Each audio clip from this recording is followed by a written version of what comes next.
Hello and welcome back to the ranch. If you're new here, my name is Erin. I ranch and I raise beef here in Northeast Wyoming. Today I want to talk to you guys about the current state of the cattle market because it's kind of an interesting time for both beef producers, cattle producers, and for the consumer. I'm hanging out here in the Arrowquip corral with Crackerjack. He's the big lead steer that has been around for several years, and a couple of calves that I have weaned early. So I was at my local Albertsons today, and Albertsons is Safeway, if you're not familiar with Albertsons. I looked at beef prices, which is not something that I do often because I have freezers full of beef. I kind of do pay attention to beef prices, but not like very frequently. I once in a while will check to see how my prices in my farm store and online are in comparison to what the retail market is. If you have been buying beef at all over the last year, I'm sure that you've noticed that prices have gone up a considerable amount. And there's a whole factor of reasons behind that. And if you're not familiar with some of those reasons, I wanted to talk about what's going on for like I said, you guys as consumers and for us on the production side of things. So in my local Albertsons today, I looked at just a couple of things: ribeyes, T-bones, and ground beef. Choice ribeye was $19.49 a pound. Prime ribeye was $24.99 a pound. Beef is graded based upon marbling, how much fat there is in it, and that's how you get prime is top tier, and then choice comes below that. T-bones, they did not have prime T-bones, they had choice. They were $18.49 a pound. Ground beef is something that I find really interesting, the price of right now. So $93.7, which is about the leanest that you can buy on the market. I think it is pretty much the leanest you can buy. And these are 1 pound packages or individual steaks. It's not like bulk pricing or anything. 1 pound of 93.7 ground beef, so 7% fat. If you have cattle, you understand that that happens. Was $10.49 a pound. 80-20 was $8.99 a pound, and 73.27 was $6.49 a pound. I didn't know that 73.27 was an option because I haven't bought ground beef in forever, and so I didn't know that you could even purchase ground beef with that high of fat content. So I find that interesting. There's obviously ways to do this cheaper. Bulk stores like Costco and Sam's Club, even at Albertsons, if you bought steaks like in a 4-pack or you bought 3 pounds of ground beef, those prices came down. But just for comparison's sakes, these were individual prices. I don't recall a time ever seeing ground beef that high or seeing steaks that high priced. I'm sure you guys can all feel it when you're in the grocery store. So now why is all this happening? It's happening because there's a multitude of things. Hi, girls. I did just some Googling, and I've been paying attention on what's happening with live calves and like cull cows and stuff like that because it's coming up on that time of the year where I'm going to have cows that do not get bred, and I'm going to be selling some, and then I'm also trying to make a plan for what I'm going to do in the next year as far as what calves I'm keeping back, what steers I'm keeping for feedlot purposes, what heifers I'm keeping back for breeding. And so I've been looking at prices. I've been paying attention to prices. So why are prices so high? Both on the live side of the animal side and the grocery store. So supply and demand is a big part of it. You guys are still purchasing beef. Consumer demand for beef has not gone down, and inventory has gone down. And so inventory is at like a 70-year low in the country. And so that is, U.S. cattle herd is at its lowest level in over 70 years. It's a major contributing factor to why beef prices are so high. And the reason why our inventory is so low is because drought. I've experienced that here. It's really hard to keep back replacement heifers when you have to buy hay. There's been years where every bale of hay has had to be purchased on this ranch, and there's been lots of years where additional hay hasn't been having to be purchased because the crop wasn't enough to feed the cows throughout the winter. And so input prices are high, insurance is high, tractors are high, fuel is high. Fuel's not horrible, but it's not the highest we've ever seen it, but it's still high. All of these things are a contributing factor, as well as price of land keeps going up. There are a lot of aging cattlemen in this country, and it's hard for young ranchers and farmers to get into this industry. And so when prices are record highs at the sales barn and you're an aging producer, it's easier to sell than it is to keep and to grow your herd. And so we're at an all-time low, and replacement heifers have not been kept for years in the past. And so now we're really seeing the effects of that this year at the sales barns. Another contributing factor to high prices is beef is slow. It is not like poultry or other sources of protein, some other sources of protein that you can have a quick turnaround. A brooder or a meat chicken is ready to process in about 8 weeks, whereas these heifers that just left me, they're not going to produce their first calf for 2 years until they're 2 years old, and then it's going to take an additional 18 months for that steer or heifer to then be entered into the food supply chain. And so you're looking on average about 36 to 40 months before a replacement heifer that's kept this year in 2025 is producing for the food supply system. So it's really slow. It takes a long time. It takes a long time for us ranchers to catch up on demand. It is not something that is done quickly. I can say I'm going to keep back all my heifers, but we're not going to see the benefits of that for quite some time. Another part of what's going on is imports and exports. There is high demand for U.S. beef outside of the United States, and our imports have drastically changed over the last 6 months because of a couple of factors. One is the new screwworm that is coming up from Mexico. It is a parasite, I believe. I don't know if it's a parasite. It's a worm. It's a flesh-eating worm. It can quickly devastate your herd, and it is migrating north. I think the last report I saw said that it was 70 miles from the US-Mexico border. So imports from Mexico have slowed down because of the screwworm, and for a while there was a ban on imports from Mexico. I don't know if that ban is still in effect or to what effect it is in effect. Like, I don't know if we're taking any imports from Mexico. On all of this, I'm not an expert.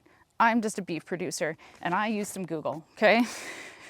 So that screwworm, if it comes into the United States, is going to be extremely difficult. Now, on the plus side of things, they are working to eradicate that by putting sterile flies into the environment that will stop the reproduction, I believe, of the screwworm. It's transmitted by fly, and it doesn't do well in cold weather. So us northern producers should be fine over the winter, because I believe below 40 or 60 degrees, it doesn't do well. Like, we don't have bugs here in the winter. It's one of the few benefits of living in a cold environment, is that pretty soon all the bugs are going to die, and that's great.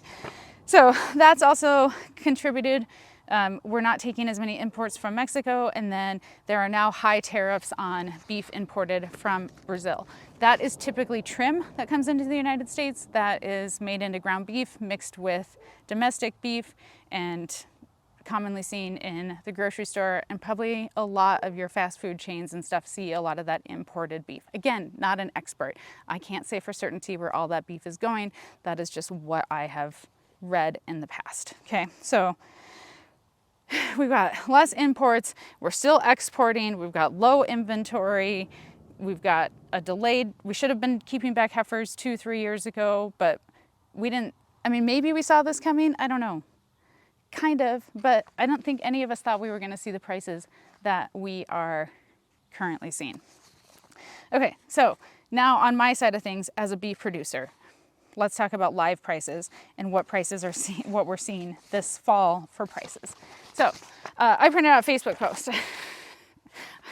I don't think I've ever printed a Facebook post, but I did. So this is from National Beef Wire. They reported on Buffalo, Wyoming, which is just a mere like 60 miles from here, and I've sold calves there and will be selling calves there, and I've sold a lot of cull cows and stuff through there, open cows, cows that I'm not breeding, so on and so forth. So I will be transporting some calves and my open cows here shortly to Buffalo, Wyoming. So they had new records in the 5 weights and the 4 weights. That means in the 500-pound bracket and in the 400-pound bracket, okay?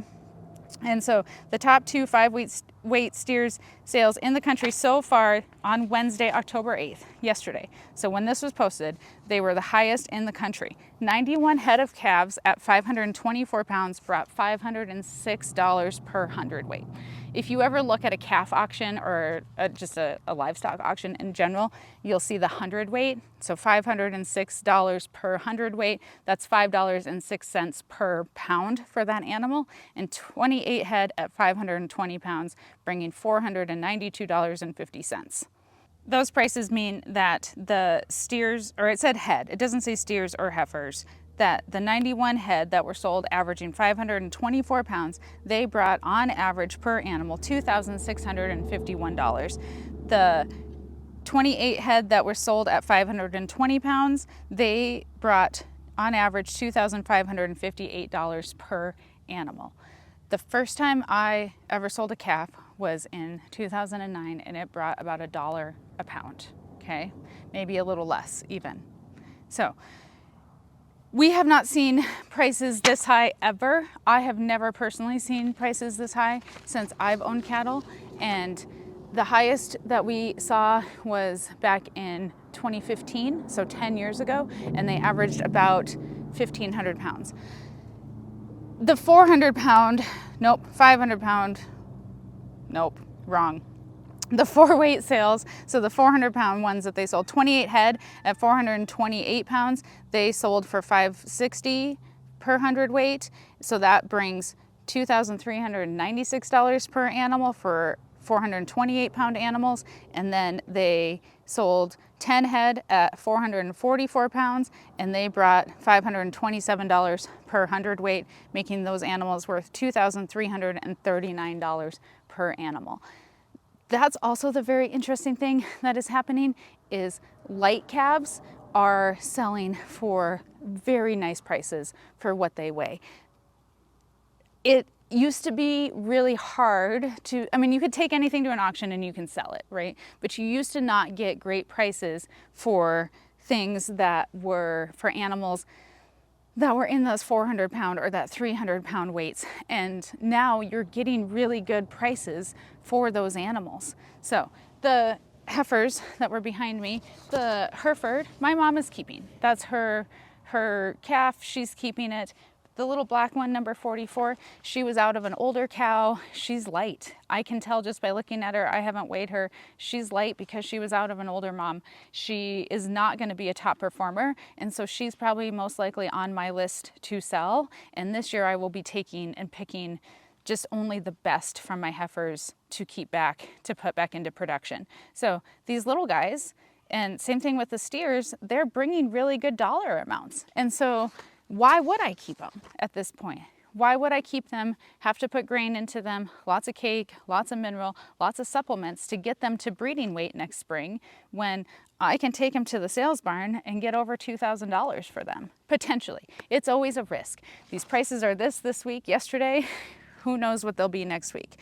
So what this means for me as a cattle producer is for years, I have been direct to consumer, meaning all of my steers were kept for beef production. I raise and finish out my own beef here on the ranch. They get sent to a USDA processor, and then you guys have been able to purchase it online through my website or at the farm store here in person. I am still going to continue to do that, but when I'm running these numbers and running the numbers on what it takes to finish out a steer, and also my heifers have primarily been kept back for replacements. So I have been keeping replacements for several years. And so I'm not in horrible shape. But I also, half my herd is aging out and getting older, and then I've been calving out heifers for 3-4 years now, and so I've been doing the heifer thing, which is not the funnest thing in the world, and I'm calving heifers again next spring. That's fine, it's what I needed to do. So, on average, you should keep back at least 10% of your heifers. You can not do it every year and keep back a few more and do it every other year, because calving out heifers is not the funnest thing in the world, as you know if you followed along during calving season. But I have kept back heifers last year. We'll find out if they're bred at preg checking, and I will be keeping back some for replacements. You should keep back on average about 10% every single year. You're gonna have open cows that don't get bred. You're gonna have calves that die. And so even just to maintain your herd, you need to be keeping on average about 10% every single year. So I will be continuing to do that. But I'm going to be picky because of the prices that I'm getting at the sales barn. I'm not keeping every heifer. There have been years where every single heifer was kept, but this is not the year for that. This is the year to be picky and to just keep the best genetics and what I think is going to be the best producer for me here on the ranch in the future. Okay, so all of that to say that this isn't going to be a quick fix, you guys. This is going to be a while. And so beef prices are going to probably continue to rise. I don't know if we've hit peaks yet. I'm not an expert. Like I've said, it's a bubble and it always is. And as a beef producer, you gotta go where the bubble is. So for years, direct to consumer was what was the best move and what made the most sense financially and provided the most stability. But now when I look at like the cost to keep a steer, to grain finish a steer, the death loss that happens because not every steer that I keep back in the fall makes it to production. I have a very low death loss, like it's single digits, definitely. Like I don't usually lose very many steers, but it does happen that steers die and they don't all make it to finish weight. And then just because I finish it doesn't mean that it's sold. So I do a combination of selling halves and wholes, and then I keep some back for individual retail cuts. You guys can purchase those on the website, farm store, and depending on the time of the year, kind of determines what I sell. In the summertime, it's super easy to sell steaks because everybody throws a couple steaks on the grill. In the wintertime, I sell a lot more roast and stuff, and so my inventory that I need kind of always changes depending on the time of the year. Unfortunately, steers aren't made 100% of ribeyes, and so those are often sold out. And because I'm a small producer, I don't have an unlimited supply of ribeyes. I do have a lot of chuck roast, and I do have a lot of hamburger. Those are always in stock. So, yeah, when I look at the cost of like on average to get an animal to finish weight and then to pay the processing, which because I ship across state lines, I use a USDA processor. I can on average spend $1,000 to $1,200 depending on hanging weight of that animal just for the processing.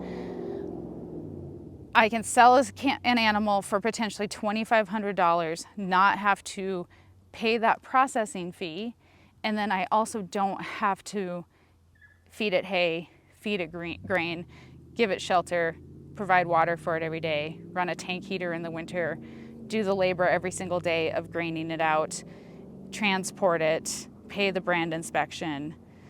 You see all these things, like it just adds up and adds up and adds up.